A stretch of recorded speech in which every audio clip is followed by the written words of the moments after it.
Sveiki draugai, jeigu jums pardavėjas sako, kad vaizdo registratorius turi naktinį pašvietimą arba jo reikia, tai yra netiesa. Jūsų pašvietimas yra štai jūsų šviesos, mašinos šviesos. Kiek matome mes vaizdą čia, tiek matome vaizdą ir čia. Taip, kad jokio pašvietimo registratoriui ir nereikia, plus per langą iš to pašvietimo nieko ir neliktų, nes jis atspindėtų mūsų lange. Ir norint turėti gerą vaizdo registratorių, vienas iš gamintojų yra Mio, štai čia prieš mus.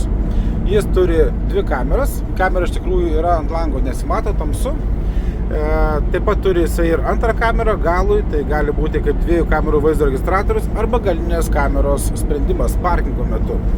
Ir taip pat jisai turi ne tik GPS imtuvą, bet ir radarų duombazę. Taip pat skaičiuoja vidutinio greičio atkarpoje jūsų važiavimo greitį. Taip kad jeigu ieškote premium klasės sprendimo, čia yra jis pas mus mašinoje. Jeigu norite pasižiūrėti, kaip sumontuotas, kaip veikia, kaip dirba, visada galite užsukti pas mus į parduotuvę Kaune, Taikos prospektas 27.